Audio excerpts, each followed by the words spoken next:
ৰাজ্যত এতিয়া বিধানসভা নিৰ্বাচনৰ বতাহ বলিছে। শাসক কি বিৰোধী সকলো এতিয়া ব্যস্ত হৈ পৰিছে আগন্তুক বিধানসভা নিৰ্বাচনক লৈ। মই বৰ্তমান উপস্থিত আছো নদুৱা সমষ্টি বালিজুৰি মঙলবৰীয়াৰ এখন বজাৰত আৰু মোৰ সহযোগী আপোনালোকক দেখাইছে। এয়া হৈছে বালিজুৰি মঙলবৰীয়াৰ এখন সাপ্তাহিক বজাৰ আৰু এই সাপ্তাহিক বজাৰলৈ আহিছো আৰু এই সাপ্তাহিক বজাৰত যিসমূহ ক্ৰেতা বিক্ৰেতা আছে আমি সেইসকলৰ ওচৰলৈ পোনে পোনে যাম। তেওঁলোকে আচলতে কেনেধৰণে বিধানসভা নিৰ্বাচনৰ কাৰণে কেনেধৰণে তেওঁলোকে প্ৰস্তুতি চলাইছে, তেওঁলোকে কেনে প্ৰাৰ্থী জয়ী হোৱাটো আচলতে সমষ্টিটোৰ পৰা বিচাৰে। মই এগৰাকী মহিলাৰ ওচৰলৈ আহিছো।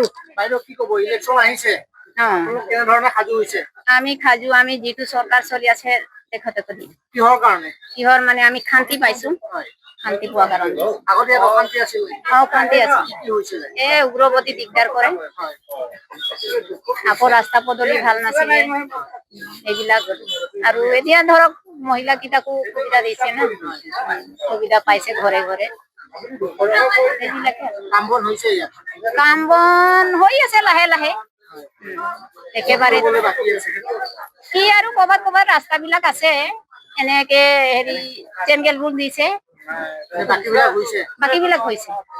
আগত বহুত কষ্ট পাইছো, এতিয়া আমি ভালে আছো বাৰু।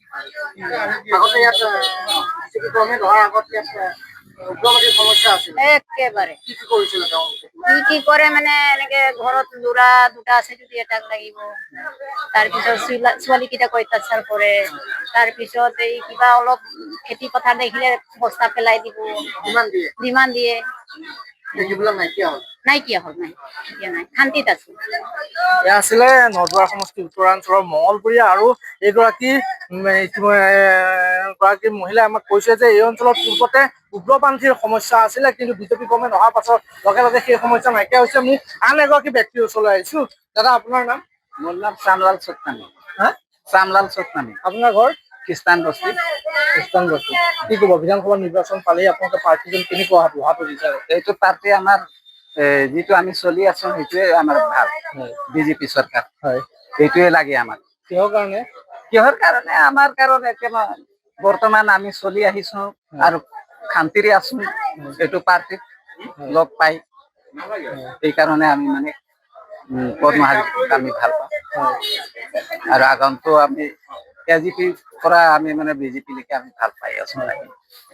মোৰ ক'বলগীয়া ইমান। কংগ্ৰেছৰ প্ৰাৰ্থীলৈ আহে নাই? নাই, আমাৰ ইয়াততো অহা নাই। আগতো আহিছিলে কিন্তু ফুচলাই আছিলে, আমি নাযায় এইবিলাক।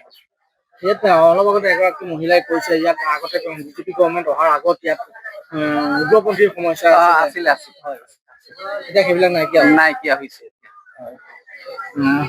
এইদৰেই এতিয়া নদুৱাৰ সমষ্টিৰ যি বালিজুৰি, সেই বালিজুৰি এই মঙলবৰীয়াত মই এখন বজাৰত একাংশ ৰাইজক লগ পাইছো। আমি আন এগৰাকী মহিলাৰ ওচৰলৈ যাম আৰু তাৰ পূৰ্বে মই আন এগৰাকী ব্যক্তিক লগ পাইছো। আপোনাৰ নাম? মোৰ নাম শহীদুল আলী। শহীদুল আলী। ঘৰ ক'ত? ঘৰ মৰিখুটি। বজাৰলৈ আহিলে? হয়। গমটো পাইছে, ইলেকশ্যন পাইছে, কি ক'ব, কেনেধৰণে সাজু হৈছে? আমাক পদ্মা হাজৰিকা ছাৰ লাগিব। পদ্মা হাজৰিকা ছাৰ কি ক'লে সৰু সুৰা বস্তু বিলাকতো তেখেতে নজৰ দিয়ে আৰু আমাৰ কমিটিৰ প্ৰতিও নজৰ দিয়ে, নিবনুৱা সমস্যাৰ প্ৰতিও নজৰ দিয়ে। গতিকে আমাক পদ্মা হাজৰিকা ছাৰে লাগিব, বিজেপি চৰকাৰে লাগিব, পদ্মা হাজৰিকা ছাৰে লাগিব। এয়াই আছিলে নদুৱাৰ সমষ্টি উত্তৰাঞ্চলৰ বালিজুৰিৰ এখন সাপ্তাহিক বজাৰ আৰু এইসকল ক্ৰেতা বিক্ৰেতাই তেওঁলোকে আগন্তুক বিধানসভা নিৰ্বাচনৰ সময়ত তেওঁলোকৰ যি মতামত, সেই মতামত আমাৰ NK TV আগত আগবঢ়ালে।